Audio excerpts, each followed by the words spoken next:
네, 저희 이지샵 자동장부 사용 방법 중에서 이제 연말이잖아요. 그래서 이제 장부를 다 쓰신 분들이 어떻게 저희 장부를 마감하고 결산할 수 있는지에 대해서 말씀을 드리고자 합니다.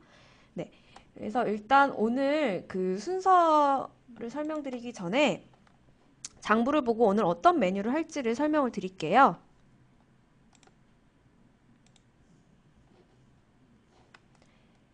아, 그 설명드리기에 앞서서 저희 오늘 교육 진행되는 교환은 여기 왼쪽에 자료실 있습니다. 그래서 여기 그 교육 고객센터라고 상단에 이지샵 옆에 있거든요. 여기서 자료실에 들어오셔서 첫 번째 생방송 교육 자료에서 다운받아서 강의 들으시면 되겠습니다. 네, 오늘 강의해드릴 내용은 이제 간편장부나 복식장부를 다 쓰시고 그 다음에 왼쪽에 이제 결산 자산재고 장부 마감이라는 메뉴가 있습니다. 그래서 장부 마감을 어떻게 하고 결산을 어떻게 진행할 건지 그리고 결산이 뭘 하는 건지를 오늘 설명을 드릴 거예요. 그래서 이 부분에 있어서도 많이 이제 헷갈려 하시는 분들이 많더라고요. 그래서 저희가 오늘 강의 주제로 삼았습니다. 네. 그래서 저희 이제 이지샵 자동장부의 그 결산 순서는 어떻게 되냐면요. 일단 고정자산 결산을 할 수가 있습니다. 그래서 고정자산 결산을 먼저 하고요. 그 다음에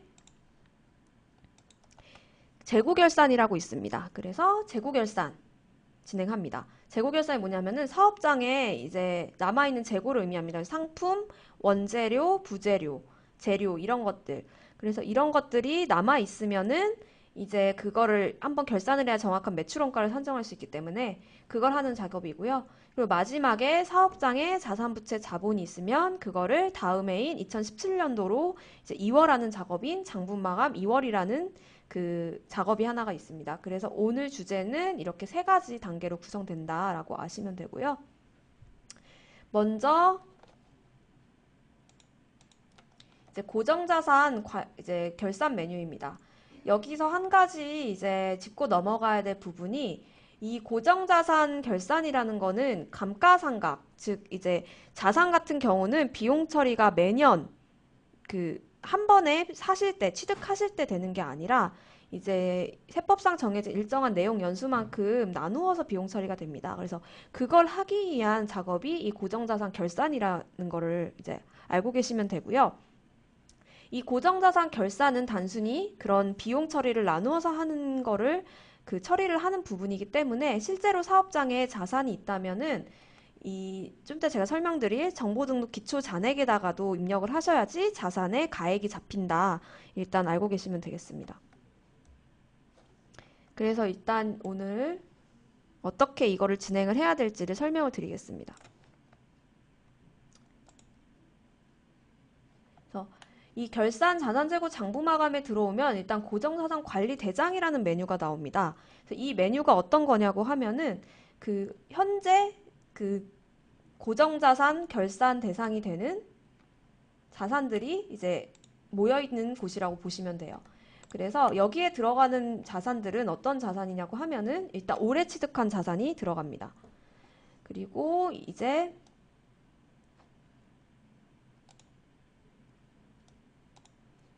예를 들어서 올해 취득한 자산이 아니라고 하면은 그 저희 쪽에 기초 등록이라는 걸 해주셔야 돼요. 그래서 이제 올해 취득한 자산은 여기 고정 자산에 이렇게 기재를 하셨을 거예요. 그런 자산도 들어가고 그리고 만약에 올해 이전에 취득한 자산이 있다면 기초 등록에도 기재를 합니다. 그래서 여기다가도 기재하고 그리고 올해 취득한 자산은 간편장부, 복식장부, 고정자산에 기재한 고정자산을 대상으로 결산이 이루어진다. 이렇게 알고 계시면 되고요. 그래서 지금 현재 보이는 화면은 제가 2016년도에 취득한 다 자산들이에요.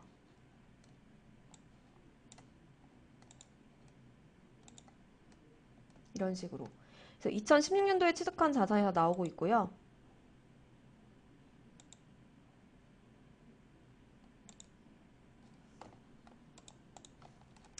그래서 만약에 이제 결산을 하시려면 여기다가도 기재를 하시고 그리고 자산 가액을 잡고 싶다고 하시면은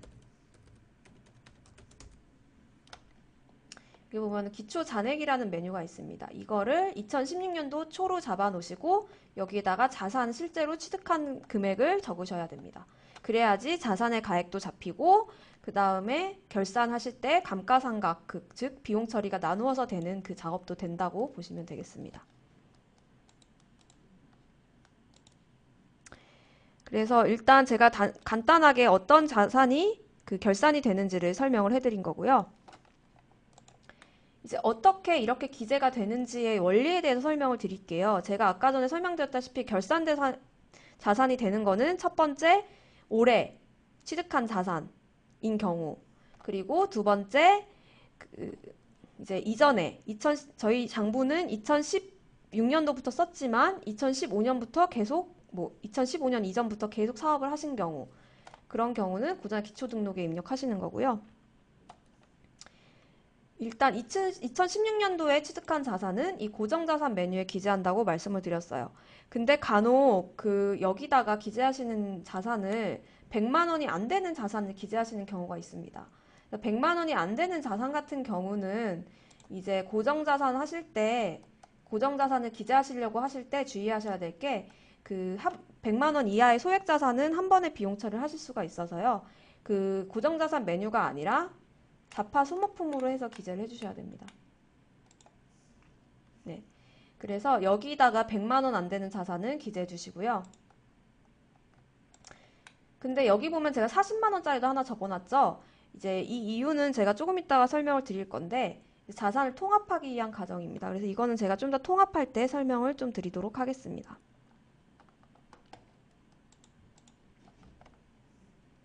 그리고 이제 두 번째 케이스인 2016년도에 취득한 게 아니고 2015년도나 2014년도, 즉 2016년도 이전에 취득한 사업장의 자산이라고 하면은 이 고정자산 기초등록 메뉴에다 기재를 하시면 되는데요. 여기다 기재하는 요령은 이제 중요한 게 이전에 세무신고한 곳으로부터 결산서 또는 재무제표, 재무상태표를 받으셔야 돼요. 그래야지 여기다 기재를 하실 수가 있기 때문에 이제 기재하는 요령은 그걸 그대로 보고 기재를 하시면 돼요. 왜냐하면은 재무상태표나 결산서에 보시면 그대로 그 항목이 어떻게 처리를 해야 되는지 나와 있거든요. 그래서 그 항목을 그대로 보시고 기재를 하시고 자산명도 똑같이 그냥 자산명은 임의의 차량이라든지 뭐 이런 식으로 적혀 있으실 거예요. 근데 다만 주의하실 게 이 내용연사 상각 방법은 이제 임의로 본인이 기재하시는 게 아니기 때문에 반드시 이전에 어떻게 연수를 잡고 상각을 했는지도 확인을 하셔야 됩니다. 세법상 정해진 연수랑 상각 방법 뭐 이런 식으로 기재를 하고 그다음에 취득일자도 다 나와 있기 때문에 결산서를 반드시 받으셔야 돼요. 이런 식으로 기재하고 그리고 이제 구매 금액은 취득 금액한 금액입니다. 그래서 비용 처리, 즉 나누어서 비용 처리하기 전 금액, 취득하신 당시의 금액을 여기다 기재를 해주시고요.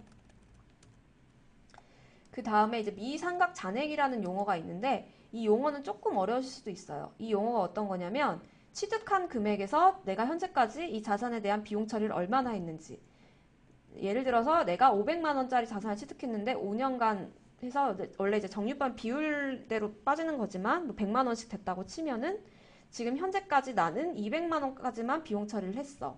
그러면은 500만 원에서 200만 원을 뺀 300만 원만큼이 남아 있겠죠. 그래서 미상각이라는 것은 아직 비용 처리를 하지 않고 남아있는 금액을 의미합니다.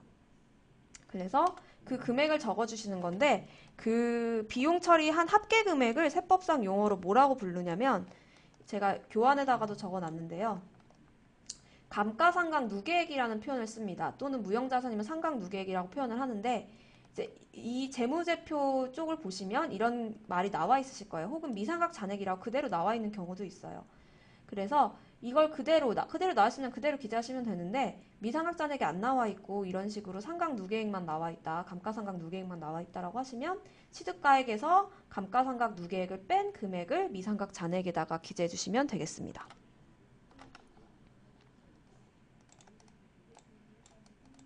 오늘 하시는 결산 메뉴는 살짝 세법과 관련된 용어가 조금 많이 나와요. 그러니까 혹시나 듣다가 용어가 좀 낯설다, 이 용어를 잘 모르겠다라고 하시는 분들은 한번 채팅창에 남겨서 이 용어가 좀 낯설다, 네, 무슨 말인지 모르겠다 이렇게 남겨주시면은 답변을 해드리고 있습니다. 그래서 채팅 많이 남겨주시고요. 그래서 이런 식으로 저장을 하면 이제 이거는 2015년도나 2014년도, 즉 2016년도 이전에 취득한 자산을 기록하는 곳이고 2016년도에 취득한 자산은 아까 설명드린 간편장부 고정자산 메뉴에 기록하는 거다. 그래서 구분해서 기재를 한다고 알고 계시면 됩니다.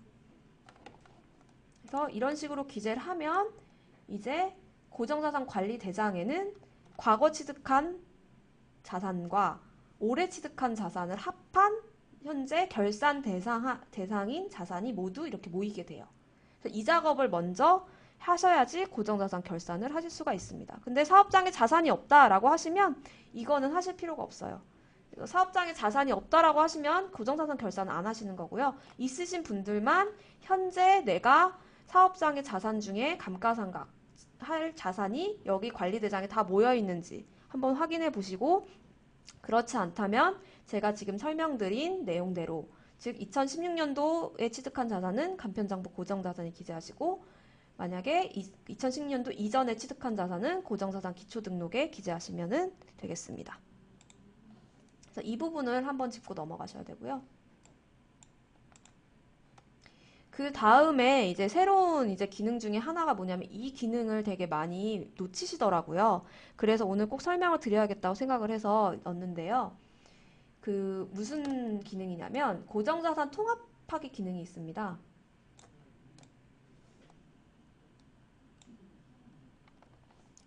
통합하는 기능은 어떤 거냐면 여기 있는 이 아래 회색 버튼 보시면 자산 통합하기 있죠? 이거를 의미하는 건데요.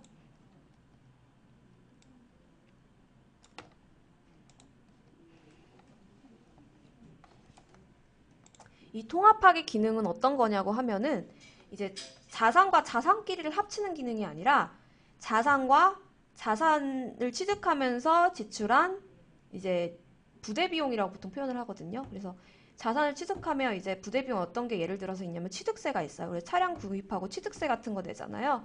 그런 것들. 그래서 자산과 자산끼리의 통합이 아니라 자산과 자산의 취득 부대 비용을 더하는 기능이라고 보시면 됩니다. 그래서 주의해야 될 점이 간혹 이제 신고하실 때 보면은 어떤 경우가 있냐면 자산과 자산끼리 통합해 버리시는 경우가 있어요. 그렇게 하시면 올바른 통합 기능이 아니고요. 이 통합 기능이 왜 나왔는지를 일단 설명을 드리면 이 통합에 대해서 조금 이해를 하실 수가 있는데, 세법상 이제 회계상 처리 중에 자산의 취득가액은 이제 취득 대상, 그러니까 취득가액으로 잡히는 금액은 자산에 취득한 실제 자산을 오로지 취득하기 위한 비용뿐만 아니라 자산을 취득하기 위해서 들어간 다른 기타 비용도 더한다. 즉 부대 비용도 더한다는 규정이 있어요. 그렇기 때문에 예를 들어 차량을 사고 차량의 취득세를 냈다고 하면은 차량의 취득세랑 차량의 취득 원가, 즉 차량을 사면서 들어간 비용 그 두 개를 더해야지 그게 실제로 해당하는 차량의 취득 금액이 되는 거기 때문에 저쪽 통합하기 기능이 있는 거예요. 이렇게 말을 풀어서 하니까 좀 어렵죠? 제가 예를 들어 설명을 드릴게요. 예를 들어 차량을 내가 5천만 원 주고 샀습니다. 근데 취득세는 50만 원을 냈어요. 그러면 실제로 일반적으로 취득 가액이라고 이제 일상생활에서 취득 얼마 주고 샀어 하면 5천만 원이라고 하지만 회계상 취득 가액은 5천만 원이 아니라 5,050만 원이 취득 가액이 되는 거예요. 그렇기 때문에 이 통합을 해야지 올바른 회계상 취득가액이 나오는 겁니다. 그래서 일상생활에서 쓰는 용어랑은 조금 취득가액의 의미가 다르다. 그렇기 때문에 통합하기 기능이 있는 거라고 생각을 해주시면 되겠습니다. 그래서 차량의 부대 비용이 있으면요.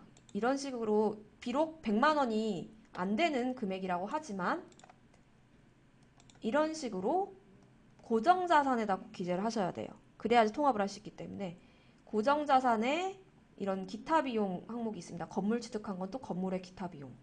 그래서 기타 비용으로 해서 이렇게 기재를 해 놓으셔야 되고요. 이렇게 해야 통합을 할 수 있고, 그 다음에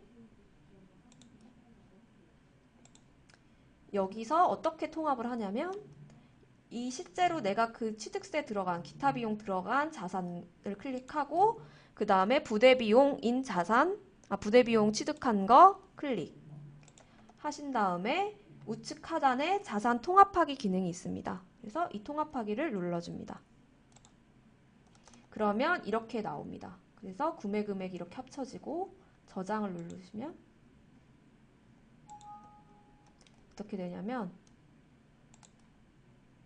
이런 식으로 통합이 뜨고요. 아래 구매 금액에 그 제가 말씀드린 그 세법상 회계상 취득 금액이 계산이 됩니다. 그래서 실제로 감가상각 즉 비용 처리 나누어서 하는 거는 이 금액을 기준으로 하셔야 되는 거예요. 네, 그래서 이렇게 한번 통합을 하셔야 되는 거고요. 혹시나 지금 이 방송을 들으면서 나는 통합을 잘못 이해해서 자산과 자산끼리 즉 차량 두 대가 있는데 차량 두 대를 통합해 버렸다라고 하시는 분들이 있으면 그럼 어떻게 하지? 이렇게 당황하실 수 있는데 당황하실 필요 없고요. 그냥 기초 등록 들어가셔가지고 지금 여기 통합이라고 적혀 있는 자산명이 있을 거예요. 이거를 선택하신 다음에 선택 삭제 한 번만 눌러주시면 기능이 해제가 됩니다. 그래서 고정자산 관리 대상에 들어와서 이 통합이 두 개가 풀리신 거 다시 보이시죠? 그래서 혹시나 그 지금 통합 기능을 잘못 쓰신 분들이 있다면은 이렇게 삭제를 해주시면 되겠습니다.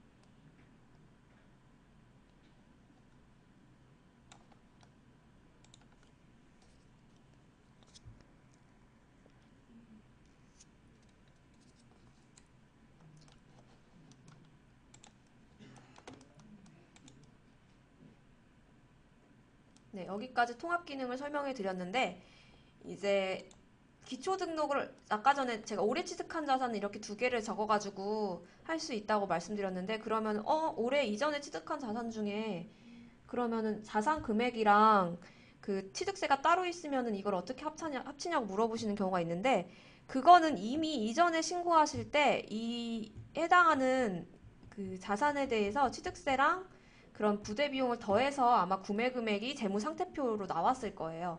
그렇기 때문에 그냥 재무 상태표상에 있는 금액을 그대로 적어주시면 돼요. 그래서 구매 금액에다가 나온 그 취득 원가 자체는 그 현재 그 해당하는 자산의 취득 금액뿐만 아니라 부대 비용이 이미 다 더해져서 아마 그 뭐 다른 거 통해서 신고하셨으면 뭐 세무사 사무실이든 회계사 사무실이든 통해서 신고하셨으면 거기서 이미 반영을 해서 올바르게 신고를 하셨을 거기 때문에 그냥 결산서나 재무제표 보시고 그대로만 기재해 주시면 아마 문제가 없을 거라고 봅니다. 그래서 그렇게 진행을 해주시면 되고요. 올해 취득한 자산은 방금 전에 설명드린 대로 해주시면 되겠습니다.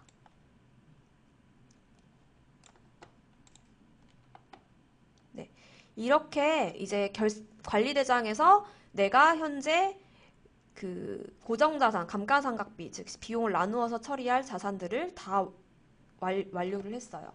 다 이렇게 뭐 통합도 해보고 다 해서 정리를 해놨다라고 하면 끝이 아니라요. 이제 실제로 진짜 감가상각이라는 걸 해야겠죠. 그래서 그거는 쉽습니다. 별로 어렵지 않고요. 그냥 버튼 하나만 눌러주면 되는데 이 고정자산 결산하기라는 메뉴가 있습니다.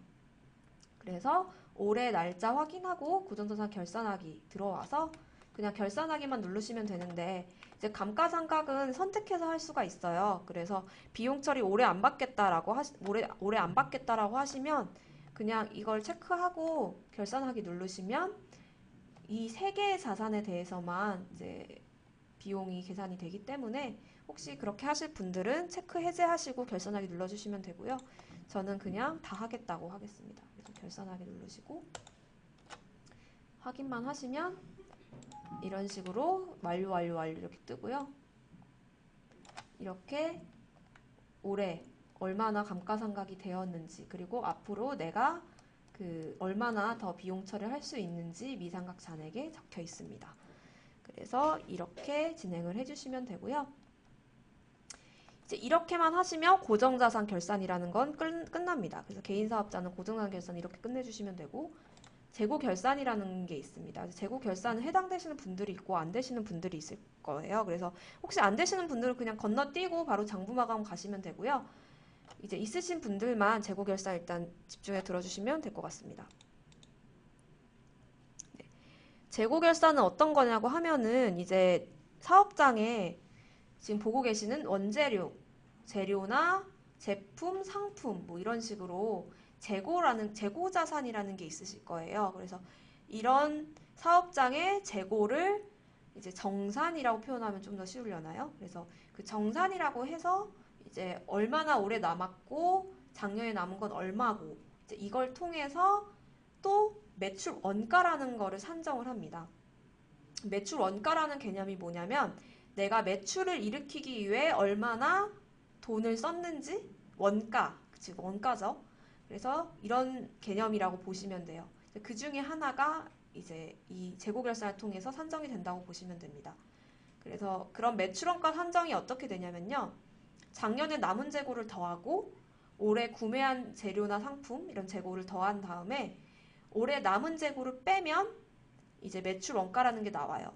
조금 개념이 이해가 가실 수도 있겠는데 금액적으로 보면은 이제 원가라는 거는 이제 올해 내가 얼마나 매출을 일으키기 위해서 원가를 썼는지가 매출 원가니까 작년에 남아서 2월 된 거 더하고 올해 구매한 걸 더한 다음에 올해 남아있는 재고를 빼면은 당연히 올해 얼마나 썼는지가 사용액이 나오겠죠. 그래서 그런 식으로 매출 원가라는 거를 산정을 한다고 보시면 돼요. 그래서 그걸 하기 위한 작업이 지금 이 재고 결산이라고 보시면 됩니다. 그래서 제가 어떻게 그 매출 원가까지 산정되는지를 보여드릴 거예요, 지금. 이 작업을 통해서. 일단 저희 장부를 2016년도부터 쓰셨다고 다 가정을 하고요. 일단 첫 번째는 2016년도에 그 사업을 시작한 경우겠죠. 그런 경우는 당연히 작년에 남은 재고는 0이실 거예요. 그렇겠죠? 그래서 작년에 남은 재고는 당연히 다 0인 거고 올해 구매한 재료나 상품은 어떻게 나오냐? 이 부분도 많이 물어보시거든요. 그래서 어떻게 나오냐면요. 일단 원재료나 부재료, 재료 같은 경우는 장부에 들어가서 비용 메뉴에 이렇게 잡아 당기면 상품, 원재료 이렇게 있습니다. 왜 근데 부재료가 없어요? 라고 하면은 제가 뭘 좀 보여드리려고 이제 이거는 잘 안 알려드리는 메뉴이긴 한데요. 저희 이게 주 메뉴는 아니라고 보시면 돼요. 이게 제가 조금 이따 설명드릴 올해부터 장부를 쓰셨지만 이제 이전에 내역이 있는 경우 기초를 어떻게 잡을지 설명을 드려야 돼서 제가 여기다 적어놨는데요. 이렇게 부재료가 일단 잡혀 있다고 보시면 됩니다. 그래서 이런 식으로 계정 과목이 다 이렇게 잡혀 있고요. 물론 비용 쪽에 부재료를 적어도 거기에 기재가 됩니다. 그래서 일단 그렇게 원재료, 부재료, 상품으로 저희 쪽에 계정 과목, 즉 항목을 잡으신 경우에 거기에 찍히는 거고요.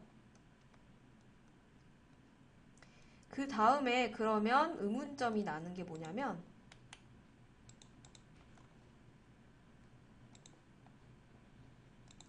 어, 저희 그 장부의 항목에 제품이라는 게 없는데 이 제품은 어떻게 산정이 되는 거냐고 물어보시는 분들이 분명히 있을 거예요.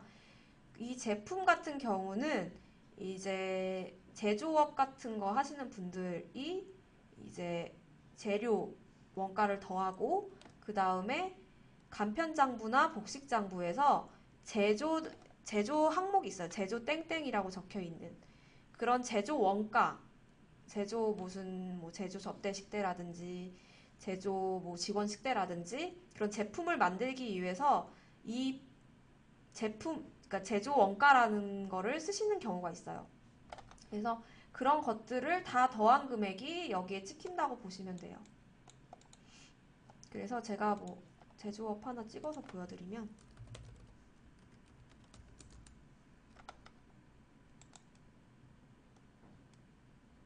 이 간이거세서 장부라서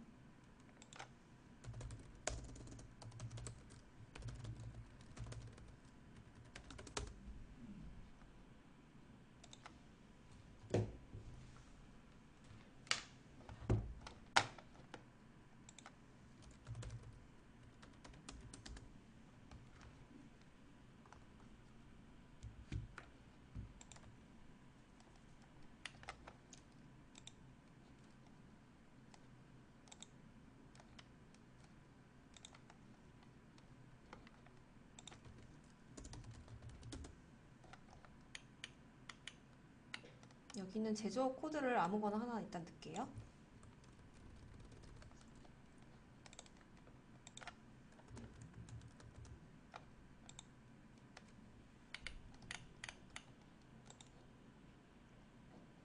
이제 제조업 장부는 조금 다르거든요. 그래서 어떤 식으로 뜨냐면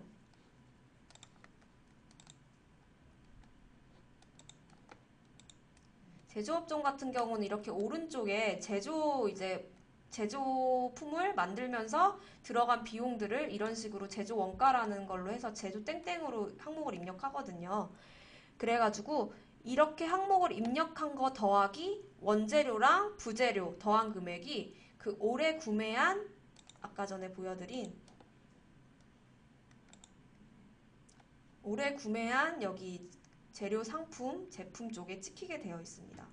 그래서 이제 일반적인 업종 같은 경우는 원재료랑 부재료를 더한 금액이 찍히고요. 아까 전처럼. 그리고 지금 현재 제조업종 같은 경우는 원재료랑 부재료를 더한 금액뿐만 아니라 그 제조 땡땡으로 적은 항목까지 여기에 더해져서 찍힙니다. 그래서 그렇게 이해를 해주시면 되고요. 다시 원래 장부로 들어가서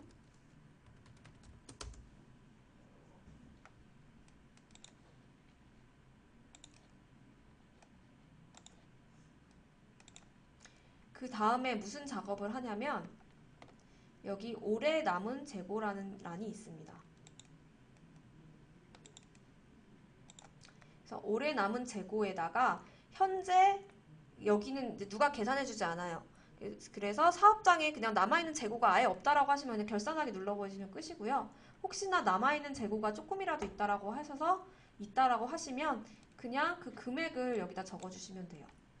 예를 들어서 30만 원어치 상품이 남아있다라고 하면 이렇게 적어주시고 결산하기 누르면 이렇게 올해 사용한 금액이라고 해서 이렇게 나오고요. 매출원가는 어떻게 기재가 되냐면 재무제표에 들어가서 이 제조원가 명세서라는 걸 보면은 나옵니다. 그래서 현재 내가 얼마나 매입을 했고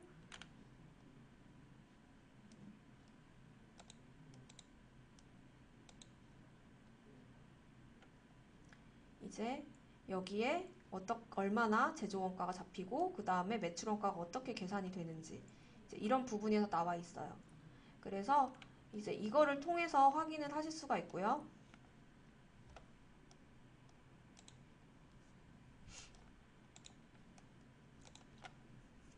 그리고 지금 현재까지는 2016년도 현재 그 장부를 시작하고 사업도 현재 시작하신 분들만 대상으로 말씀을 드렸는데요. 만약에 그 올해 말고 이전에 계속 사업을 하셨고 작년에 남은 재고가 분명히 있는데 장부를 오늘부터, 그러니까 2016년도부터 쓰신 분들이 있으실 거예요. 그런 경우에는 어떻게 하냐면 일단 정보 등록 가서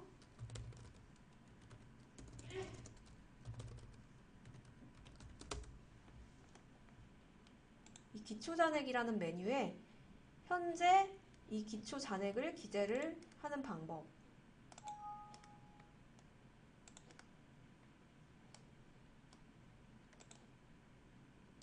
그래서 이렇게 하시는 방법이 있고요. 제가 아까 전에 만약에 이런 경우에 뭐 전년도 입력 데이터가 있다라고 해서 안 되시는 경우가 있으실 수도 있을 거예요. 그런 경우는 이 재무제표에 들어오셔가지고 아까 전에 보여드린 이 전표 수기 입력이라고 있습니다. 여기에 들어오셔가지고 이제 제가 2016년도로 적어놨는데 2015년도 말의 재고니까 말의 재고로 해서 입력을 해주세요.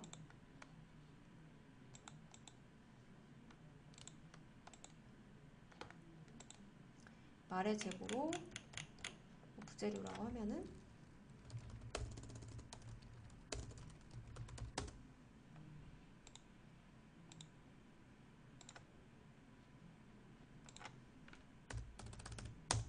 이렇게 차변 금액에 적는 거고요. 남아있는 재고는 그 다음에 상대 계정은 그냥 인출금으로 잡아주시면 됩니다. 이렇게 잡아주시고 그 다음에 대변 금액에 기재를 하시면 됩니다. 그래서 남아있는 재고는 차변 금액, 인출금 상대 계정은 대변 금액 이렇게 해서 저장하기 누르신 다음에 지금 2015년도가 마감이 되어 있어서 안 되고요.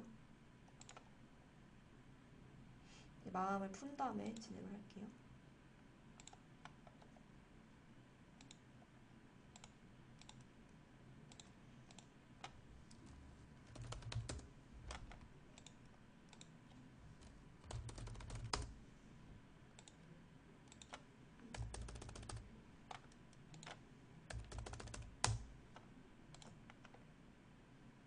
이렇게 한 다음에 이제 이월을 시켜야 돼요. 아까 전에 보여드린 이 이월을 해야지 넘어가는 거죠, 그 자산이.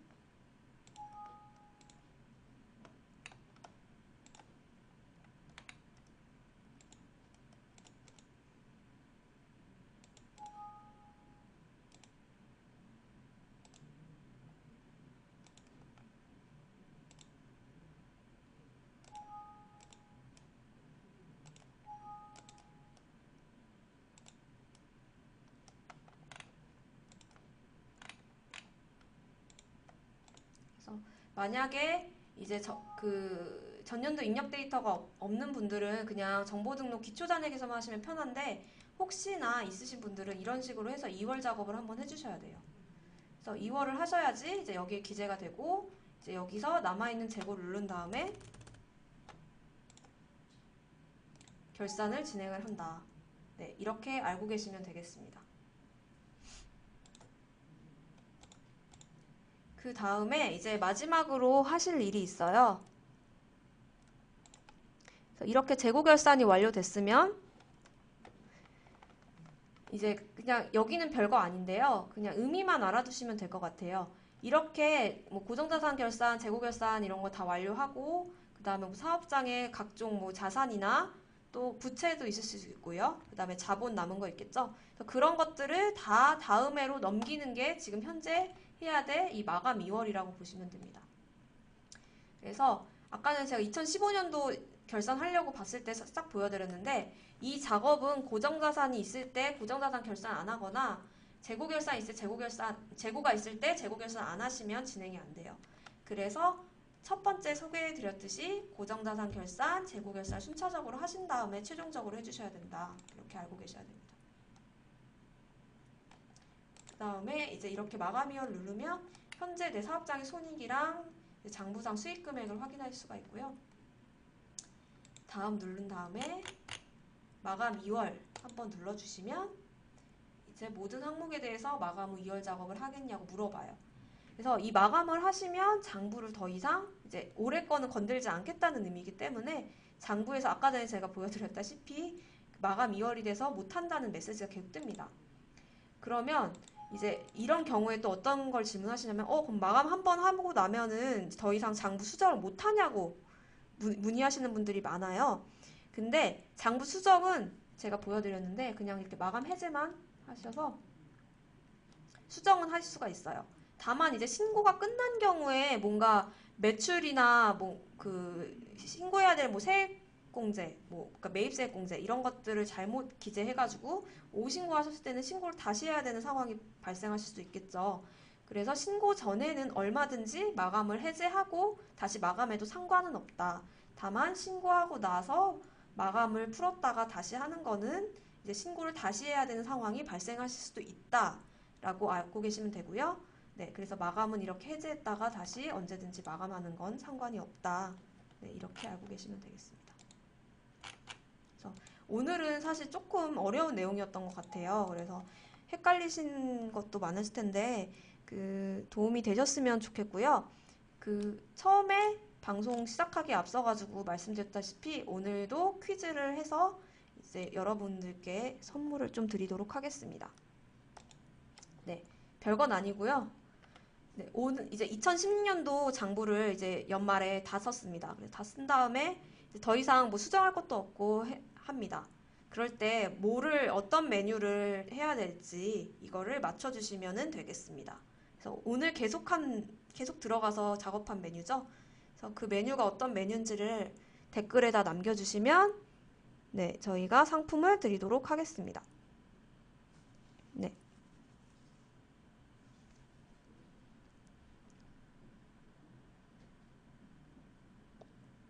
아, 네, 맞습니다. 결산 장부 마감 메뉴가 맞고요. 네, 두 분이 다 맞춰주셨네요.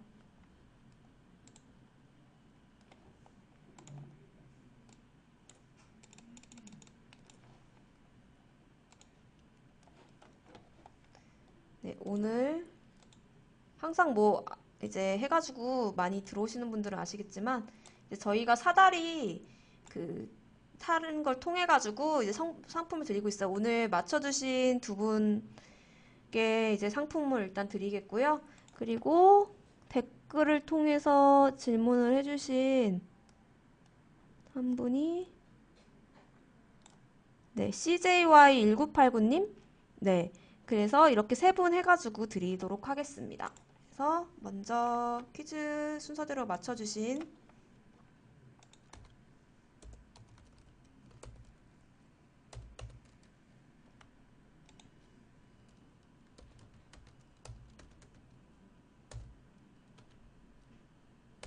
네, 결산 장부 마감이라고 맞춰주신 장부 마감 언제 하는 거냐 물어보셨는데요. 네, 종합소득세 신고 하시기 전에만 하시면 되겠습니다. 네, 면세사업장 현황 신고 전에 안 하셔도 되고요. 그러니까 만약에 장부를 수정하실 게 또 추가로 있다라고 하시면 종합소득세 신고 전에만 하시면 됩니다. 근데 이제 연말이니까 장부를 다 쓰신 분들이 많을 것 같아서 이렇게 결산 메뉴에 대해서 오늘 설명을 드린 겁니다. 네, 그래서 그냥 장부를 미리 맞추신 분들은 그냥 결산해 놓으시고 나중에 종합세 신고 그냥 바로 진행하시면 되고요.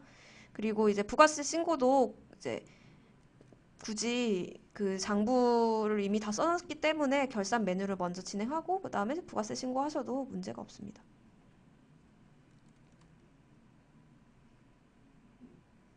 네, 그러면 저는 상품을 계속 드리도록 하겠습니다. 네, 그래서 오늘 이렇게 세 분 드리도록 하겠고요. 이 세 분은 저희 그 매니저한테 귓속말로 연락처랑 당첨 상품 말씀해 주시거나 그게 좀 번거로우시면 저희 이지샵 페이지 우측 상단 장부 사용 문의라고 있습니다. 그래서 저희 이지샵 회원이 아니신 분들은 귓속말로 해주시면 되고요. 만약 저희 이지샵 회원이시면 이 장부 사용 문의에 받으실 핸드폰 번호랑 당첨 상품 좀 올려주시길 바랍니다.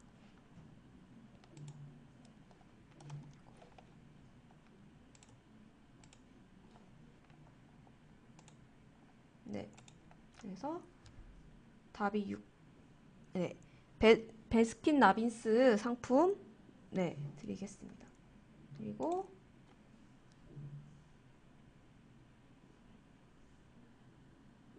태화님 던킨이라고 하셨는데 카페라떼네요. 그리고 CJY1989님 네, 이분께서 던킨을 가져갔습니다. 네, 그래서 네, 그 장부 사용 문의에 남겨주시면 저희가 그 방송 끝나고 나서 이제 잠시 후에 발송해 드리도록 하겠습니다. 네, 오늘 방송에 참여해 주셔서 감사드리고요. 저희 생방송 교육은 계속 다음 달에도 진행될 예정이니까요. 공지사항 보시고 방송 그 꼭 참여를 다음번에도 부탁드리겠습니다. 네, 오늘 시청해 주셔서 감사드립니다.